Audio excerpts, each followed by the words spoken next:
L'homme ne vivra pas de pain seulement, mais de toute parole qui sort de la bouche de Dieu. Voici votre moment de méditation quotidienne.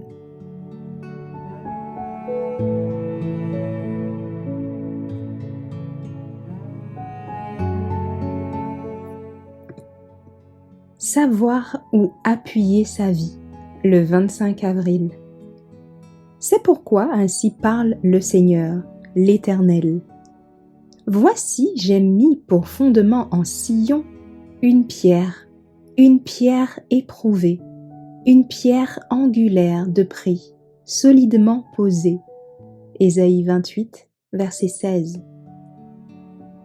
Dans les Écritures, l'image de l'érection d'un temple est fréquemment employée pour illustrer l'édification de l'Église.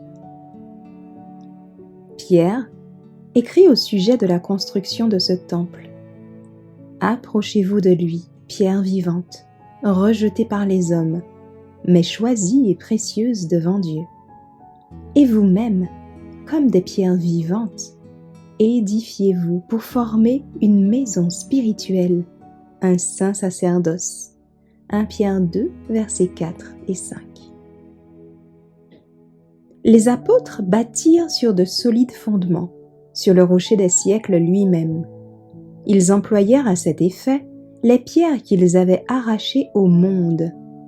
Ce ne fut pas sans difficulté que les constructeurs œuvrèrent. Leur travail fut rendu extrêmement pénible par l'opposition des ennemis du Christ.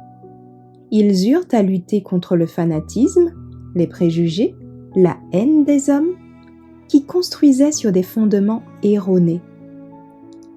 Mais, bravant la prison, la torture et la mort, les ouvriers fidèles continuaient leur besogne, et la structure grandissait, harmonieuse et symétrique. Depuis le temps des apôtres, le temple de Dieu n'a cessé de se construire. En regardant en arrière, nous pouvons considérer les pierres vivantes qui sont entrées dans sa structure comme des rayons lumineux au milieu des ténèbres de l'erreur et de la superstition. Pendant l'éternité, ces précieux joyaux luiront d'une lumière qui ira grandissant. Nous qui vivons aujourd'hui, nous avons une part à prendre dans cette construction. Il faut que nous joignions nos matériaux à ceux qui sont déjà posés. Ceux-ci devront supporter l'épreuve du feu, être d'or, d'argent, de pierres précieuses. Le chrétien qui présente avec foi la parole de vie, conduisant hommes et femmes dans la voie de la sainteté et de la paix, apporte des matériaux qui dureront. Et dans le royaume de Dieu, il sera honoré comme un sage constructeur. La puissance divine s'unira à nos efforts. Et tandis que nous nous accrochons à Dieu par la foi, le Christ nous attribuera sa sagesse et sa justice. Ainsi, par sa grâce, pourrons-nous construire sur de solides fondations.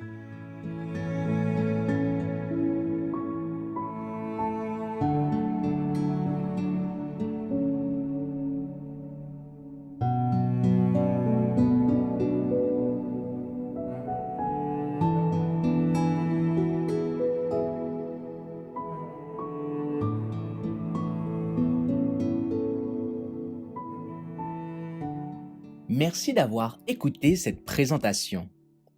Assurez-vous de nous rejoindre demain pour votre moment de méditation quotidienne avec lereste.org.